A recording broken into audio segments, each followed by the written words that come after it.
so they don't want to see Freeze on Draven. No surprise there. Twisted Fate and Karthus being banned out. Remember, Twisted Fate got through in the last match, and nobody picked him. The first time I recall in the European LCS. So here we go. These bans, of course, make a ton of sense for these guys. You can't let Freeze have Draven, and the Karthus being dropped away from Ocelot removes one of those champions they had used to carry out through the late game. So NiP are aware of the types of things that scare them, the Bjergsen cast. And of course, again, there are a lot of respect fans here, which means a lot of the sort of mandatory picks, the guys like Nunu and Elise and Kennen, and I'm forgetting another one that's really important as well, have slipped through so far. So it's something that you need to consider now. Maybe Fresh, the big one. Stoner. Yeah. Lissandra has been very big, actually, and just seeing Elise being banned out, no surprise. Their Vayne first pick? That's very... No.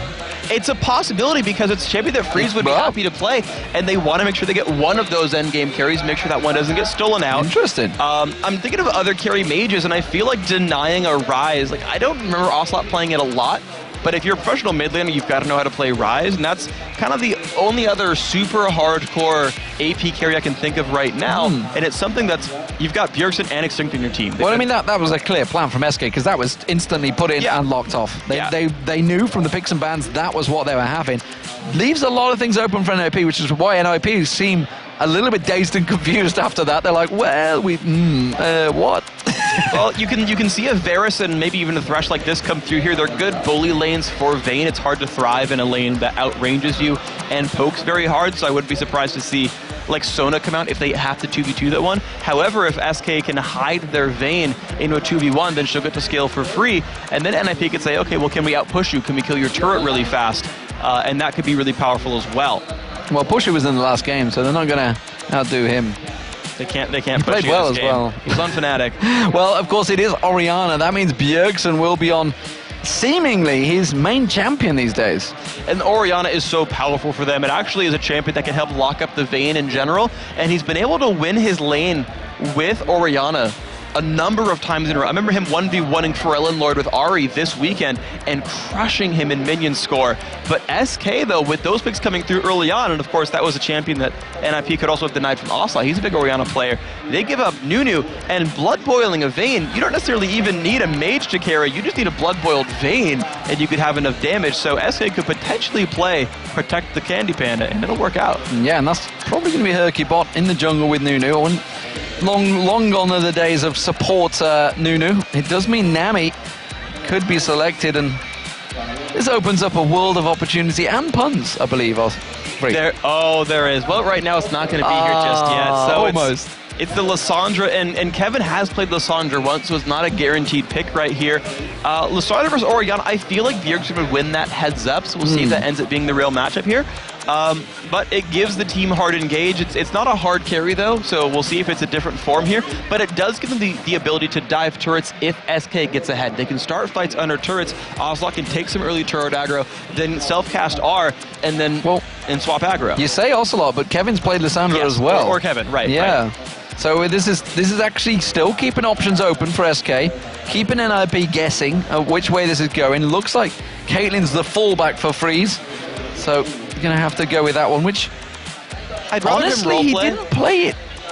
He didn't really go with the right item choice that you were talking about yesterday when he was up against the Lemon Dogs. Yeah, he went for this weird Blade of the Ruin King, like he went Blade of the Ruin King Phantom, I guess I've seen Blade of the Ruin King Phantom Dancer Caitlyn, which was a little interesting. Mundo locked in. Let's talk about Mundo instead. Showing his face. And Mundo I actually like a lot for running out of Vayne, because Vayne does a lot of percent like max health damage and hurts you off, and tries to pin his tongue down, but the problem is Mundo regenerates so much and keeps running around and kind of refuses to be shut down. He can keep Kevin hitting him and just survive throughout the entire battle, so that's a good thing right there, just a meat wall to throw into his way. Well, we saw MVP Ozone running Mundo this morning. It was Hom, I believe, in that top lane, so it's definitely being used in the Korean OGN scene.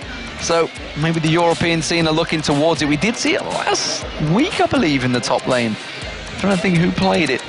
I don't remember. Or was that OGN as well? I see that many games. They all bleed into one. I'm pretty sure it was the OGN. So this may be the first EU LCS. But Jace, look at this. How has Jace managed to get through to the 7th pick? So this could be Ocelot or Kevin once again, and it looks like it will be Nyph on Nami. And this is a good champion pool here for SK. This is a good setup because it actually gives them The late game hyperskill that they've always sort of picked for Kevin the Vayne, sure, that's wonderful. But now with Jace to poke things out and try to get NiP off their turrets, which is what they tried to do with Xerath earlier this week, actually back on Thursday. But they also have the Lissandra to also facilitate dives they want. Facilitate, Nami can come in off the back of that one with her tidal wave, and the team can flood through. SK have a good way of closing out games here, which is valuable. Not final pick. Will it be Fizz? Not sure on that one. Deficio hanging around. We have seen a Fizz so far in the mid lane, but and we've seen Orianna in the top lane actually as well.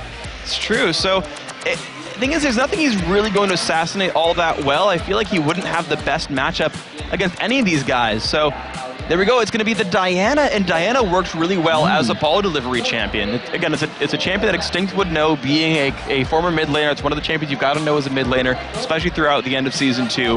And she can dive in, start a fight, and CandyPanda is not going to have fun in this game anymore. This is definitely a different setup from NiP, though. The fact that they've thrown Diana out. It's the first Diana we've seen in the summer split for the LCS. The first Mundo, I believe, in the summer split. So immediately changing things up. But I guess against SK, they are really hyper late game. I mean, they are going to be so strong late game if NiP don't deal with him early. Yes, NiP's comp is meet while hard engage. It is, we're going to run our faces into you, and you're all going to be, I mean, you've got the Orianna ball into Diana's Moonfall as well, so you're all stuck there. The box comes out, and there just will be the DPS that you need, and the team will tank through it. You've got the shield from Diana, the shield from Bjergsen's Orianna, the regeneration from Mundo. Deficio can throw a shield down as well on Thresh. Meanwhile, Freeze and Bjergsen are on the back line, free of any assault right here. And if you're CandyPanda, you're just sad. If you're the Jace, you're just sad. So I like this NiP combo, hardcore engage, which is going to stop SK from getting to that end game section. And you can see that everyone back in their seats, ready and waiting for this matchup. Standing room only here in Tenerife, or Tenerife if you're English. Yep. If you're Spanish, the Spanish are all been like, it's Tenerife. It's like, well, we're English, so not for us. Nope. I'm afraid. We're technically correct. We're technically correct. Ocelote, Ocelote. Ocelote, as his proper pronunciation there, with his scarf on. As always, focused on the game as it just loads up. Just transfixing, expecting to see how he's going to do with Jace. Dropping the hammer on Bjergsen, I think that's probably what he's imagining there. That's what he's hoping. So Kevin will be on the Sandra in that top lane. We'll see how that works out against a Diana. Then we got to look at the lane matchup because NiP wants to fight the 2-on-2. Nami Vayne doesn't have the best time against Thresh Kate. They're outranged. There's not a lot of sustain, and NiP's all-in is really good. So if they get that 2-on-2, Deficio is just going to fish for hooks. He's probably going to catch one of them at some point, and he's going to reel in a really big catch. Well, we'll see how that works out. Level 1 fights generally don't happen too often here in the LCS. We did see in the Challenger Series, look at that for a stat. Thresh, 100% win rate, 5 games played as well. That is a very good stat to have. Maybe, just maybe, that's why he chose to go for Thresh over Nami. It's definitely a powerful champion here, and it creates a lot of opportunities. Actually, I remember this one of the games, he had like #1 or the #2 kills on his team on Thresh because he just happens to be, they ignore him, they don't go for him right away. He gets a bunch of souls and starts just hitting you over the head with his hooks, and he starts to be a pretty decent DPS threat, so it's something to be considered. SK though running right through a ward means they're I don't think they can like get a 3-for-1 buff trade. Ooh, hyrqBot, because of that ward, could potentially try to like flash steal the blue though. We'll see whether they do or not. We'll see whether anything's going to come around from that one. Of course, could consume rather than smite, so he's got a number of options available. We'll see which way he starts. Looks like he's going to be starting off at the red buff, and the same for Malunoo on Mundo. Yeah, so I want to actually point out a situation here because SK have actually warded the exit from Malunoo's red to SK's blue, so they will see if Mundo goes for a steal right here. I'm actually going to make sure that that ward, it actually won't quite spot the route in if he goes all the way around to the left of Baron Pit, but there's a good chance that SK, because of the early jungle power of Nunu, could get a 3-for-1 buff trade just by outplaying Malunoo here. We'll see which way he goes. Looks like it's going to be the duo lane in towards the top as well, so that would mean that Freeze and Deficio, or Deficio as they've become known, will be up in a 2v1 against Kevin on Lissandra, but I don't think Kevin's going to be worrying too much about that. He's got a lot of range. He's going to be farming out no problem on the turret. It's much better for SK Gaming here, and actually they're going to spot Mundo going through the ward though, so now unfortunately for SK, NiP have the numbers advantage. They've got Deficio down here, so they will be able to go 2 for 2 on buffs because of their lane swap. Yeah, he does take that with the smite, Malunoo, so he's double buffed up already. hyrqBot will be taking away blue buff of his own. He's taking that one with a consume smite. It quickly drops. We'll see whether they go for any ganks though. Malunoo's going to take away the wolf, so he's not done yet. But it looks like hyrqBot, he's going to go possibly on towards the tower here, maybe try and dive in towards Extinkt. This is standard timing right here. Extinkt is still level 1, does not have any good defensive tools, didn't learn the shield, so they're going to get this turret basically for free, and Extinkt won't get any XP. The longer they deny Diana, the longer she's useless right here. She needs 6 to do anything in a team fight, and so proxying this wave, keeping her from being in XP range, this is exactly what SK wants. SK doing a fantastic job at that. We can see Kevin also backed off, so both NiP and SK doing the exact same thing. It will be that very early 3-minute tower, as it's often been known as.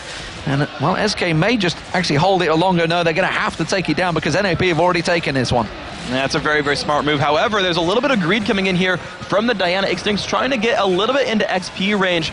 You can see him just lurking around in the shadows. And SK, though, they're not putting enough damage on the turret to have it fall right away, which means it's denying the next minion wave, or at least part of it right here as they clean up this one. So now it's, okay, how much can Extinkt freeze, and how much pressure can NiP put on this turret? Can they keep going with the push? That's the question. Kevin trying his best. He's got level 2, though. He's managed to get 1 CS. Meanwhile, SK Gaming are trying to do the same thing. They're trying to catch the Aqua Prison on towards Extinkt. He just backs away from this one, but this turret, it's already down to half health. They're going to continue pushing here. Malunoo taken down a little bit low, though, so they're going to have to give up after this wave. NiP's making a lot more progress, but no one from SK they're finally rotating away. This is the trade. SK's going for Dragon to sacrifice their secondary turret. I'm surprised, actually, that NiP aren't just going for that turret kill. SK's going to get the better deal here. I think this moment they realized that NiP were backing away. They're like, they're stepping away from this one. We've got free reign of it. Go for that Dragon. Very nicely played from SK Gaming in the opening 5 minutes. That's so strange. NiP could have taken the secondary turret down. They were afraid, though, of the MAS from SK that it was going to counter-gank them and turn a bunch of kills around, but I think that's a missed opportunity right here. So we've got to recount the other lanes, though. We've seen, okay, turrets have gone down, Dragon pick up, the AD carries got free farm. So the mid lane is something that I care about. Ocelote versus Bjergsen. I said early on that Bjergsen normally did very, very well on Orianna, but right now he's holding an equal minion kill sort of score right here against Ocelote. He's gone back to buy, he's going to have a lot of mana to spend, but ultimately it's just a close lane right here. It's a very close lane between the two tops as well, because they both get themselves just joining up to 10 CS. Junglers, of course, didn't really take a great deal of their own jungle. It was all about pushing, and we'll see how that's helped out or not helped out, as the case may be, for the junglers, because they wouldn't have got a great deal of gold from doing that, although everybody universally got the gold from the tower. And of course for SK from that Dragon, which will help out the supports. You can see that Nyph actually building up towards he's going for a side stone first, but potentially going to go Philo Stone. Nyph is one of the only players I've seen actually reliably get a Philosopher's Stone, even on like tanky champions like Thresh, who aren't going to use the regen all that much. So Nyph having some extra gold throughout this game will help them actually play the Vision game later on. That Philo Stone will eventually pay for an Oracle's itself, and that's very, very valuable. So Extinkt up against Kevin in this top lane, going to get himself a nice chunky wave. Oh, look at that Malunoo just lingering out there, but Cyanide's there as well. We see Ocelote, though, teleporting the bottom lane. They're going in for freeze. Can he manage to drop the hammer? Barrier comes out. Hammer's in back in there. Aqua Prison not quite going to land, but Ocelote's close enough. He picks up first blood. It's actually CandyPanda, sorry, they got the final bolt in there, and now they're on towards Deficio. Can the Aqua Prison come back out? It's still on cooldown just at the moment. One more shot should do it. Ocelote gets it. That's the second kill. Absolutely beautiful right there. When the turret's gone like that, it opens up the ability to dive for a very long time. And when you have the slow and haste from Nami, you have the acceleration gate from Ocelote, also the flash knockback that he did there as well to put Freeze back into his team. That's a scary thing to be in. You don't always want to be against two champions with your turret dead, because things like that happen a lot. And Nyph continuing off where he left from yesterday. No surprise in 23 KDA yesterday. They played magnificently well against Gambit Gaming, and starting off 0-0-2 is a very good start for him. He could certainly go back and complete that side stone, maybe even just go towards the Philo Stone early on, start getting that gold ticking. CandyPanda and Nyph, though, they're sticking around in this bottom lane. They're both hit level 5 there. And we can see just 3 and 4 for Deficio and Freeze. So this is already starting to be pressure on NiP. And this is the real risk, though, is that CandyPanda is scaling up now into the end game. He dodged having to fight a 2v2 lane for a very long time. And now that he's got some sustain in his build, he's got the double Doran's Blade, he's got 1,300 gold, so he can afford a Vamp Scepter whenever he wants it. CandyPanda is no longer going to get shoved out of lane, and he'll keep scaling. And we do see Ocelot actually being engaged upon by Bjergsen, already using the shockwave on Ocelot there. We just got it off camera. Ocelot's going to purposely back away from this one, doesn't want another command attack onto him, and keeps those balls at bay. So Malunoo now, right now, is going to just keep control over his jungle, but you can see the SKers, they're a little bit around right there, but the pink ward control from NiP still lets them take this one pretty much for free. Bjergsen should be okay to take the blue buff and keep control. And Bjergsen we normally see on Orianna, even though he's got Ignite here, he does have kill potential. He tends to wave clear a lot and go and take Wraiths over and over and try to snowball a big minion kill lead. So right now, Bjergsen is up 7 minions. That might expand really fast. Well, let's look at this top lane. Extinkt actually just backing off from Kevin. It's kind of the highlighted matchup. We haven't had a chance to really look at it because they were kept separate for so long that they're both simply just playing the farming game right now. But they're now on double Dorans on both sides. Pretty equal levels, pretty equal experience, and so they can finally fight for themselves. The weird thing, though, is that because Kevin's turret is dead, that lane is actually pushed pretty far down the lane, which means Extinkt is going to be alone here. He just stood there, and hyrqBot's like, well, fine, I'm going to run up and put an ice blast in your face, throw off the absolute zero, but the defensive ball comes out from Bjergsen. The rest of NiP do come around in defensive duties. It is a 3-on-3 in this mid lane. I don't think they're going to pursue it any further. They won't be able to, so a good escape right there. The command dissonance there from Orianna helping both to haste him away and actually slow down any pursuers as well. But I was talking about how alone that top lane is going to be. Extinkt makes his way back in, has still very limited ward control, and if Kevin can freeze this successfully, it's going to be very hard for Extinkt to make his way in and get good farm.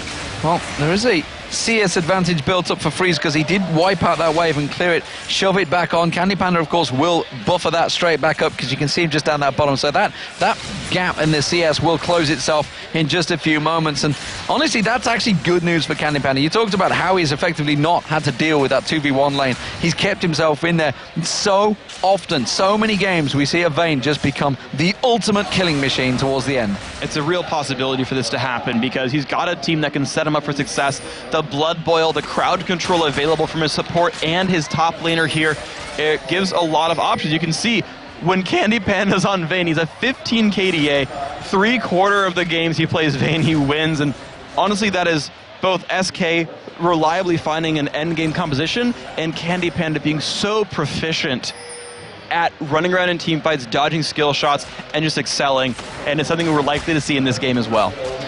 Of course, the problems that have plagued SK Gaming is simply how to finish those games off. They often start out so well in the lane phase, which they have done here. Again, got themselves 1,000+ gold advantage, and it looks like they're going to go for Dragon once again. But Malunoo is close. They're fishing to see if they can find anything here, as SK Gaming have 5 members fully in defense. NiP can't fight for this one once again. And that's because the lanes are pushed. SK holds 1,000 gold lead. They're just stronger right there. Extinkt stuck also because Extinkt is stuck on one side of the map, whereas Kevin had already pulled himself over as well. And SK are prioritizing these big map objectives. Kevin pushed lane as hard as he could, got back in time for Dragon. Then he's going to get there right as it reaches the turret and not lose any progress. So Seeker's Arm Guard coming out from Bjergsen. First major item, I guess you could say. Will he go straight for Zhonya's? I don't think he will. I think he's merely defensive against the Ocelot's aggression that he's been putting down. He's got the double long swords. We do see CandyPanda condemned onto Freeze, but already 90 caliber net just got him away from that. And I'm actually surprised that Freeze isn't playing Officer Caitlyn, because then he could at least yell Freeze, and it would be so thematic. But not the case this time around. Ocelot going to 1v1 Bjergsen some more, and you're seeing the minion kill lead for Bjergsen actually grow. He's been able to... Now, granted, Ocelot's been running around for ganks a little bit more, but Bjergsen becoming a hardcore carry, when you get a couple hundred ability power on Orianna, she gets real scary, and that's going to be one of the sort of endgame hopefuls for NiP. Malunoo takes another snowball in the back. Certainly not something you'd find here in Tenerife, that's for sure. Unless Jason's maybe put them in the fridge again. That's a joke for another time, though. But Malunoo getting caught in the Aqua Prison and then surfs the wave. He doesn't get away with it. CandyPanda with the final bolt in the coffin. That's rough right there. Good kill, pick up the CC. Just chain right there enough to make the damage happen. And even though CandyPanda doesn't have a lot of damage items yet, it's just enough there when the team locks him in place. A early game Mundo, just that's the thing that you can kill early on in the game, but it's going to get harder as time goes on. And Extinkt's thinking about it. Look, he started walking down and he's like, oh, wait a minute. Two of them have gone missing here. This is not a good move. I should probably back away from this one. SK Gaming putting pressure on that mid turret. Extinkt this time will come around as soon as he catches vision of all members of SK. And SK Gaming wisely just back away and head off to their lanes, dispersing CandyPanda down to the bottom, Kevin up to the top. Got them source boots now as well as Extinkt. And the farming between these two, it stayed pretty even so far. We may see Extinkt going a little bit aggressive onto Kevin. No, Kevin's just going to step away from this one. Doesn't really want to engage just yet. I'm a little surprised that Extinkt actually went for early Sorcerer's Shoes. It does give him some movement speed, which can help him escape in these weird gank scenarios and whatnot. But the fact that he's gone full squishy despite being one of his team's core initiators, delaying Zhonya's, delaying Abyssal Scepter, all these durability items he would normally need as Diana. I want to see if that pays off for him, if he can actually assassinate the Vayne, which seems to be his goal right here because of the Magic Pen build, or if he's going to get blown up in fights and not do much when he engages. Well, the mid lane is where, Ocelote and Bjergsen's run away with the CS the few times he has played Orianna. He struggled, though, yesterday against the Lemon Dogs, and today Ocelote is certainly keeping him in check. It's just a 6 CS difference so far, 7 CS, sorry. And in terms of the AD carries, it's still very, very tight between them, but you can see 1,000 gold advantage for CandyPanda. That's what happens when you have 2 kills, an assist, and a dragon lead as well. So that's paying off well for CandyPanda. And the funny thing is, SK are happy to, even though they're the team in lead by 3,000 gold, they're the team that's kind of happy to wait around for a while. They're waiting for Ocelote's tier to stack up and turn into Muramana. They're waiting for Kevin to be a big burst caster and probably get his Zhonya's at some point so that he can hardcore engage and not get killed. And they're saying, look, CandyPanda, at the very least, we're going to wait till you have Blade of the Ruin King so that you can really become crazy and outplay people in team fights. But, of course, in the meantime, you might as well get some ganks on. hyrqBot looks for the top lane.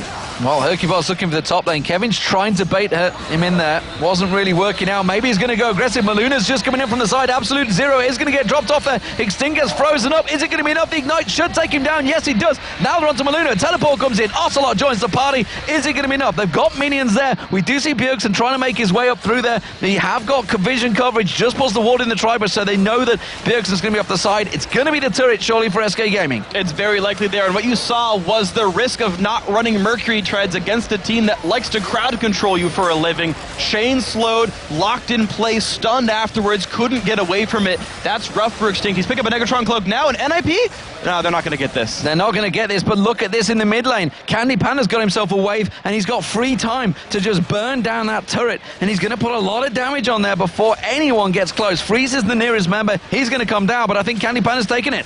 That's going to be one more attack to go, and CandyPanda left to run away. Very good pickup there. SK managing to split up the opposition and capitalizing off of a simple jungle gank. hyrqBot saying, well, I got nothing better to do. I might as well go try to kill a top laner. Found it, and then said, wait, well, now we can capitalize. Now we're going to get out of turret. Screw it. Yeah, I might as well. It's free.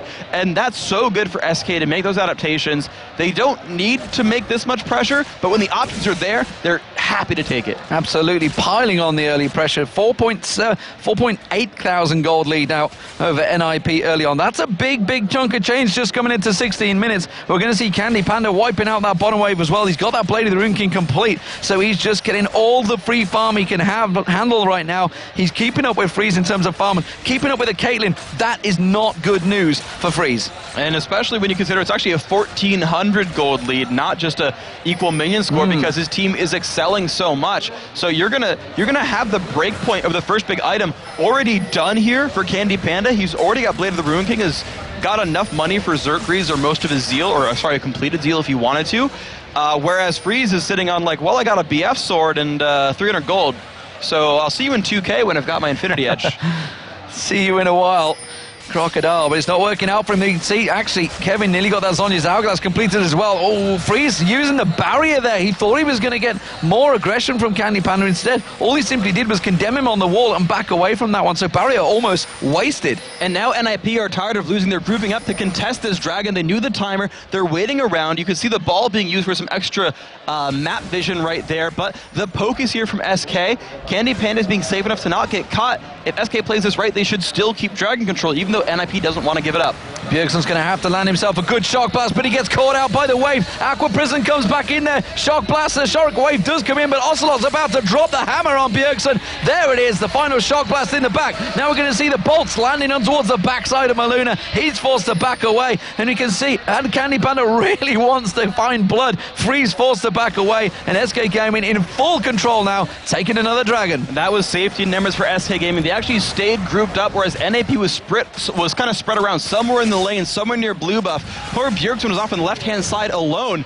And when you're like that, when you're so spread out, you can just initiate off with Nami and pick up free kills. Kevin in a duel with Extinkt. Kevin's going to go in there. Has he got enough right now? I'm not too sure he has. Instead, Kevin just zips away from that one. He's like, I don't know what you're looking at. We do see the Deficio getting caught out here. CandyPanda's maybe gone a little too deep. Uses that barrier, but look at the damage from Freeze. Comes back in, pops the absolute zero. Aqua Prison not going to land. Freeze has to flash away from that one. CandyPanda saved by Nyph. That was a narrow fight, though. CandyPanda took a lot of damage early on there, and it was hyrqBot actually face-tanking the Thresh hook that saved CandyPanda there. That would have been the death if it landed. So you've got to realize that even though he's really big on Vayne, you've still got to be a little bit careful in some of these fights. And actually, just like last game we saw this, he rushed the Quicksilver Sash again, CandyPanda. He's so afraid of getting caught out and getting bursted by mages, he's rushed an early defensive item. Very early defensive item. Blue buff going across towards Bjergsen. He's actually struggling out to build anything right now, Bjergsen. He's kind of split focus, split targeted. The lane phase, I think he was hoping that would last a little bit longer. It's been a fairly short lane phase for both of these teams, and it's SK that obviously been creating the chaos. So Bjergsen's going for a Morellonomicon next. He wants the cooldown reduction to get more shields out, to get shockwaves more frequently, and keep the ball moving around, and that's all well and fine. We've actually seen him go Doran's Ring into tier a lot. It means he's got a freaking ton of mana and can farm forever, which is, again, the thing he wants to do. 183 minions on the losing team in 19 minutes is a good clip right there. So he's trying to farm up. He's set himself up to just keep the gold coming in. But the problem is he's got nothing really completed here, so his power spike is still yet to come. So the Morellonomicon was completed by him. CandyPanda's going to start off the blue. That's going to be given across to Ocelot in just a moment, who's slowly stepping over, who's just completed as well in Muramana. Oh, that didn't work. hit the back lizards, comes around, drops the hammer on them. So blue buff now, and Ocelot with that big power spike item with the brutalizer on there as well. He's going to come around and defend out this mid lane. The Aqua Prison actually getting blown out there, and instead the Dark Passage had to be taken by Bjergsen straight to safety. And here comes the real fun, because the Siege game is going to be pretty easy for SK Gaming. The Muramana Brutalizer and cooldown boots already done here for Ocelot, so he's going to just toss out Shock Blast, have a crap ton of mana to sit behind, and Kevin can wait in the wings looking for an engagement whenever NiP gets too low. We've seen it so many times. Lysandra coming out from the jungle and causing chaos. Malunoo throwing out that chopper, trying to find him. Well, big meat cleaver, as I think it was referred to yesterday by Joe. And when you got to show your Mundo faces, gotta hold one up. Be careful what you hold up, though, that's for sure. SK Gaming, they are looking very strong in this one. It's around about a 6,000 gold lead for them. 5-0 in kills and 3-1 in turrets. Malunoo takes himself the wolves, or more importantly, Bjergsen takes the wolves. Ocelot stole those. Did he steal those with the shock blast? Yeah, he did. Sneaky little. Not going to say that because he'll get in trouble for it. Sneaky little Piltovian. But look at the top lane. We see 280 carries once again, continuing to keep that farm going. 164 to 167 between both AD carries. Still very close. You could surely give it right now to CandyPanda in a duel, though.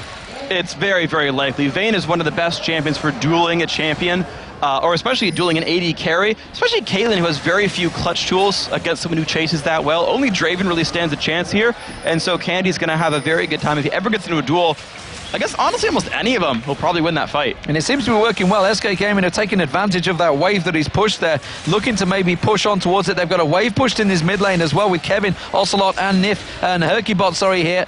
Meanwhile, up the top lane. CandyPanda's keeping 2 of them busy, so it's actually a 4-on-3 in the mid lane at the moment. Freeze was there with Malunoo. He's continuing to farm. He's quite happy to stay in this lane while the rest of SK push to the mid. And the siege will work pretty well for SK, but there's a big minion wave on the bottom side of the map that no one's cleaning up and will eventually reach the SK turret. SK should get that going the other way to pull another NiP member off the map. However, because CandyPanda is so good 1v1, you're seeing him pull a lot of attention. And of course, you're going to see the blood boil on towards ocelote. He'll actually be able to chug down that turret fairly fast. Instead, they're keeping the siege going. They're keeping the shock blast landing on towards Bjergsen, forcing him back for a short while there. Kevin's got some great wave clear as well, throwing out that claw.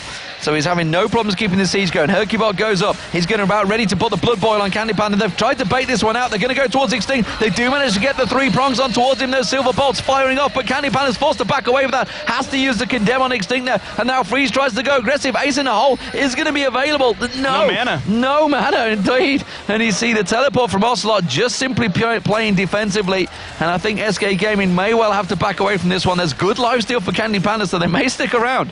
Yeah, Scumbag also is actually stealing away a lot of these minions here that Candy would love to lifesteal, but now this ball scares them. Candy would die to a shockwave combo there, even with his magic resist. And you're right, actually, this actually might just be enough to stop SK from sieging unless they can find a minion wave advantage. That bottom lane already reset off the SK turret. It's actually pushing now back towards NiP. If SK has the foresight, they can actually force something from this minion wave aggression. Well, they've been sitting on a lot of gold because they've been sieging for a long period of time there, so certainly CandyPanda can see he's built up 1,400 gold. Ocelote's sitting on nearly 1,600 as well, so I wouldn't be surprised to see them backing off. The shock blast still coming out just to keep those minions off that mid lane turret and keep NiP at bay.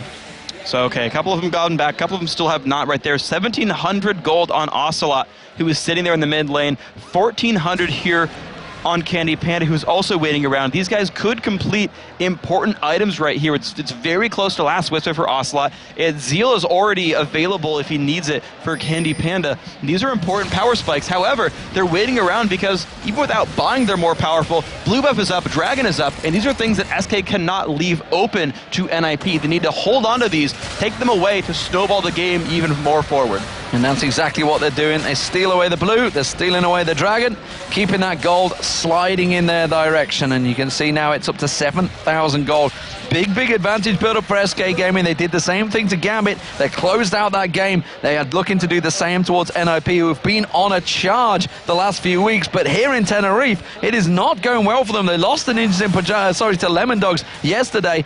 And right now, if they lose this game, it is going to bring SK Gaming right back into the mix. Exactly, it will. So let's see if these guys can do it. SK looking to get towards the top of the standings. They don't want to be that team tied for last. They want to be the team at least in the top 4.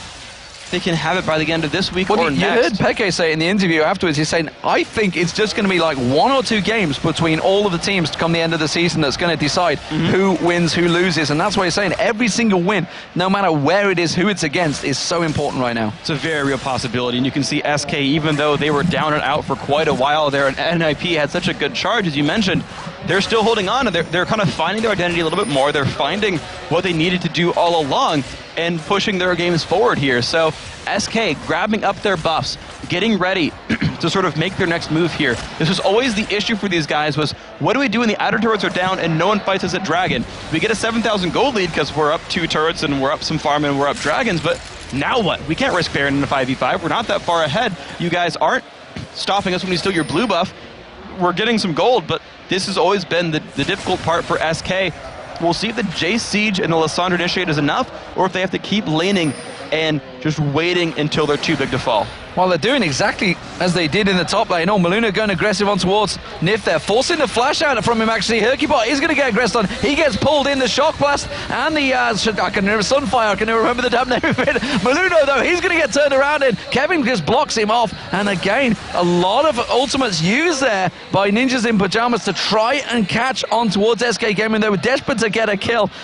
Moonfall, that's the damn word I was looking for. So 3 ultis burned there, 3 big cooldown ultis burned by NiP. SK burned only 2, so they theoretically have the stronger team fight as long as their health is high enough. The thing is, they fought that battle without CandyPanda. CandyPanda was split pushing the bottom side of the map the entire time and got a free turret off this. It's a very smart move by SK. Candy's so big, he can win any duel, so he's the split pusher now for SK, and that's working for him. And look at hyrqBot, he's straight in the face of Extinkt there. Absolute Zero's going to go off, they're going to turn back around, and there's one, they're going to lock him up. He tries to go aggressive, Kevin pops out the Zhonya's hourglass, and he is safe. And wow, just like that, ocelote picks himself up a kill. CandyPanda going looking for a kill of his own on towards Malunoo there. Malunoo just backs off, and he continues to farm out the wave. SK Gaming taking big advantages here. They got a kill, they got a turret, but they have very low health bars, so in order to not risk getting jumped on and losing something like Baron, they're going to recall back. Home guards picked up for Kevin just to get him back and farming waves again and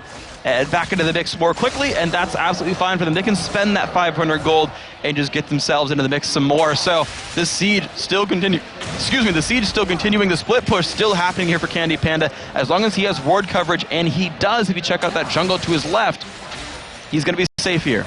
Well, Bjergsen has built that Seraph's Embrace up now, has finally got that stacked out. He needs to start getting some more damage there, though, because as you just saw, that Shock Blast, it didn't do a great deal to hyrqBot. He got Shock Blast, he got Moonfall, is the word I was looking for, and he still survived no problem. Just turned around, threw out those ice blasts of his own, and just walked away. Exactly. This game is a little bit too early for NiP's liking. Bjergsen hasn't completed his huge AP items just yet. He's got the Seraph's Embrace finally, but here comes a duel with CandyPanda and Extinkt. Oh, he used the condemn, but he did manage to pin him on a wall, but I don't think it really matters. Oh, he's juked him!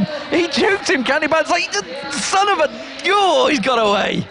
Yeah, but he still manages to burn the flash away from that one, so CandyPanda, obviously the stronger member right here, cannot be trifled with, and that is always a huge risk now, because what does NiP do to stop him? Bjergsen's going to get all his abilities tumbled. Extinkt was supposed to be the duelist here, going early Magic Pen, Abyssal Scepter, a lot of burst damage. He can't do it either, so the siege continues. The turrets keep falling down. SK continue to strangle the map, and now I want to check if Nyph has oracles, and he does for the next minute or so.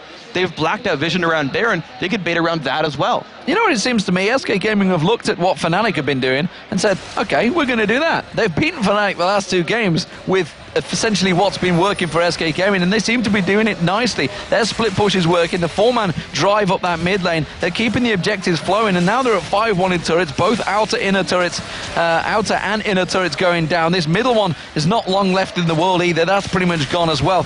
SK Gaming are keeping the pressure on so well at the moment, and CandyPanda, you can see him just off on his own. He's so confident on Vayne now, so strong that he's just happy to duel against Extinkt, but as soon as Malunoo comes in, he may be in trouble. He gets the ace in the hole on him. Malunoo's going to try and land that chopper. No, just out of range. And now CandyPanda can lifesteal back up, but that was close right there. Extinkt was fighting him just outside of his own turret, which kept CandyPanda from actually fighting back, and so Extinkt got to put out some burst, use the W, use the Q, use the R, and then back out, and do it again, and CandyPanda didn't have enough minions to lifesteal off, so he kept trying. However, SK are still making headway. That mid turret is falling over. SK's team comp is still working right here, and they refuse to get caught. And if they ever find someone from NiP, they get hard engaged because of Kevin. The moment the ping went down and said, Bjergsen's here, we can take this turret, no problem. CandyPanda rolls himself in there, or effectively tumbles himself in there and picks it up. So let's have a look at the item builds. Ocelote, he's just got himself a black cleaver going in there. Aegis of the Legion finally being picked up by Malunoo. He's a long way behind on that runic bulwark. Phantom Dancer, though, just been picked up by CandyPanda, so now he's got a lot of attack speed to go with that damage. That's so important now. He's got the real sort of 2 core Vayne damage items, a lot of attack speed to get both the Blade of the Ruin King % health damage, but also the Vayne Silver Bolts % health damage going in there. So he's going to be able to break through most of these targets fairly successfully, and even just with Red Elixir running, he's still got 186 damage. It's decent base damage here, so he'll actually be able to... Even the crits are not too bad here, and now the Vision War, right? They'd been winning it for a while. SK try to start Baron. Well, and they have very quick Baron clearance, remember, with the fact that CandyPanda and Ocelote are both on AD champions with that Blood Boil. They should take this down no time. Malunoo's coming around. They still haven't even got close to checking it. There goes the Baron. So there we go, another big advantage. And every single time, NiP does not contest them on this. They don't try to even dare start a team fight because they know SK are ahead. NiP are waiting, hoping that someone slips up. SK keeps trying to not overextend, but tries to find something. Will you fight us here? Will you fight us there? Will you try to stop Baron? No, the answer is always no. They're never stopped anywhere. And so they keep taking advantages and growing their gold lead and waiting for NiP to actually team fight them. And it doesn't seem like it's going to happen, and it's going to be another Dragon for SK Gaming. We see CandyPanda down the bottom. He's going to shove the bottom lane in. We've just seen the top lane pushed up by Ocelote. The mid wave will be the next focus, the target, where we see actually Bjergsen going very deep there, and they're going to try and cut him off. You can see Ocelote, he's already making routes across there, as is Kevin. They want to catch him out there. He's going to be able to back away in time, though, and that will be another Dragon for SK Gaming. And there we go, undisputed control of the neutral objectives. Only one turret's ever fallen for these guys as well. You can see 5 dragons right there. You look at the gold lead, 13,000. Imagine those 5 dragons went the other way. It would be an incredibly close game, despite how much SK has been strangling the map. So the fact that they are relentlessly controlling that dragon, never letting up on turrets, except just the one time, which, you know, not a huge deal right there. And that was because of the 2-on-1 lane, mind you. After 4 minutes in the game, SK have not let NiP do anything. Absolutely, they've locked them down every step of the way. And again, we see CandyPanda, he's pushed that bottom wave on. SK Gaming on both inhibitor turrets right now, seeing which one they can poke and prod and seeing where the pressure will finally buckle on Ninjas in Pyjamas. And the thing is, they don't have long-range turret damage, so they're always in danger of Extinkt and Bjergsen starting a fight on them, which is why turrets are hard to kill for these guys. They've got to, if they want to actually start a team under the turret, it's got to be a big risk with Kevin diving in. If they slowly wear the turret down, it'll take a while, but they can do it because of Baron regen. Well, that bottom wave has been pushed out by Freeze, so the mid turret is where they're going to focus on. Remember, they have the Baron, like you say, so they have certainly plenty of time to siege on this one. A lot of damage, but the poke's not doing what it should be doing. Oh, that did, though. Bjergsen took a big shot to the face there from Ocelote, and now they're going to step up on that one. Now, CandyPanda does get caught by Extinkt there. They don't go aggressive, but they do on towards Bjergsen. Bjergsen taken down in a second by Kevin there, and that's going to be CandyPanda picking another one from Malunoo. Deficio manages to land the hook. The ace in the hole comes out, but it's not going to stop CandyPanda and the rest of SK Gaming. They're going to take down the first inhibitor turret. The inhibitor will follow, and SK Gaming are in full control. They may even try and finish the game here. Great job by Kevin there, focused onto Bjergsen, stunned him, prevented Seraph's Embrace from coming out, prevented the Shockwave from coming out, prevented Bjergsen from flashing away as well. Good engagement there, kept tossing out the Ice Claw, kept saying, I'm not going in, I'm not going in, found one when he could jump on Bjergsen and ended the game off of it. Absolutely brilliant stuff. SK Gaming, they beat Gambit yesterday, and they beat Ninjas in Pyjamas today. Ocelote, in front of his home crowd, has taken SK Gaming to another fantastic victory, and really, you cannot discount the amazing play that CandyPanda put throughout that game. Every single member of that team played perfectly. Again, aside from the 3-minute turret kill, that was a simple 3-on-1 lane setup. Nothing was given up by SK. Not a buff steal, if you don't count level 1, 2-2, which doesn't count. Not a kill, not a turret past that one. They actually started controlling NiP's buffs pretty soon, and that is how you play an immaculate early to mid-game snowball. They got an early lead, they ganked the bottom lane when the turret was dead and got a double kill off into Deficio, and they snowballed that off. Kevin held his lane against Extinkt, actually built an eventual 80 minion kill lead there. Ocelote held up against Bjergsen, kept up in minions there, and the team, as a team, controlled everything. Absolute brilliant performance, and more importantly, a 34-minute win for SK Gaming. Of course, our analysis, Joe and Jason, are standing by, ready and waiting to take us through that pretty much one-sided match. And I think you've hit the nail on the head there, Demon. SK Gaming, 34 minutes. They dragged it out a little bit longer. They took everything, though. I mean, this is a performance from SK that was pretty much flawless the entire game. That was actually one of their faster wins, now that I think about it. I True. mean, they played against Fnatic. It was like 63 minutes long against them for their victory. But yeah, it was a little bit weird because it was really reminiscent of what we saw Lemon Dogs versus Gambit last week, where Lemon Dogs, no, it was this week, sorry. They pushed the 2 middle turrets right away, backed off, did nothing. And Gambit just took advantage of that, took Dragon, then just kept taking a little bit by little, and then eventually stronger than them because all the lanes were, or the middle lane was pushed up so far, no one could really farm in that lane except Gambit. Yeah, and we saw, I mean, the Dragon control obviously was a massive factor in that game. Yeah. 5 dragons they took by the end of it. I think the last one they may have not needed. That was after they'd done the Baron, but they went back there. They wanted to keep control of it. And SK have this weekend played a lot safer. We noticed that in their first win against Gambit, where they had this lead, they had the possibility to maybe go and fight, to maybe go and push, but they were very, very cautious about it. And for me, that's a team that have had a very big talk about this before, because SK, they've said it themselves, we've said it time and time again, they have problems closing out games. It doesn't seem to matter how big the lead is even for them, that they have some kind of inbuilt problem with finishing off games. And I think that's where this caution has come from the chats from Ocelote and the rest of the team, that better safe than sorry. We only need to pick up wins. It doesn't matter if it's in 20 minutes or whether it's in 200 minutes. Hopefully not 200 minutes ever. But yeah, I mean, you saw their hesitation quite a bit in that game. They had like a 10,000 goal lead, and they had 3 or 4 people grouped up middle, and yet they still didn't want to push that turret down when they had a clear advantage. To me, it's something they need to work on, but picking up these wins right now is the most crucial thing. Yeah, and leading up into that as well was just perfect control from SK Gaming. Fantastic performance from them. They'll be happy to take their win here in our final day in Tenerife. We're going to go over to the stage where Shox is waiting for an interview. Thank you very much, Ocelote. Congratulations. Another victory in front of the home crowd. Let's talk a little about the picks and bans, maybe starting with the first pick, Vayne, a very risky first pick. Tell us why.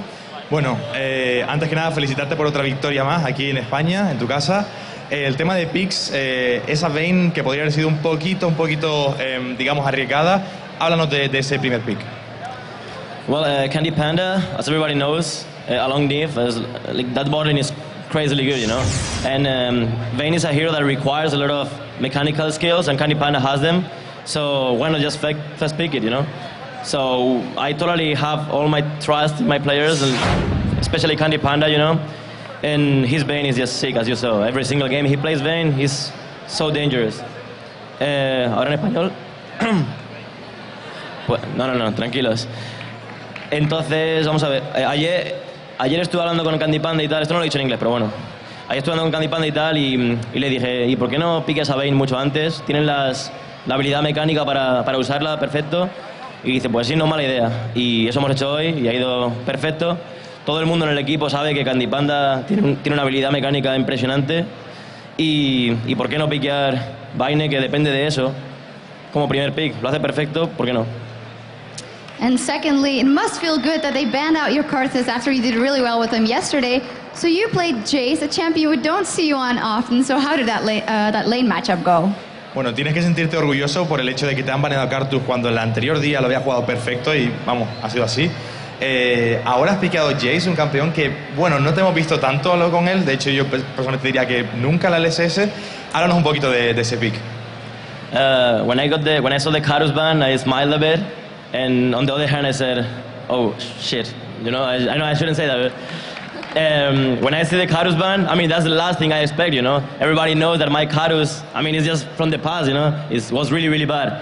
I kind of trained it a little bit, and it kind of fits me right now more because I earned some courage to engage. So it's good that they banned him. And of course, about the Jace pick, nothing else to say than I didn't train a single game with him.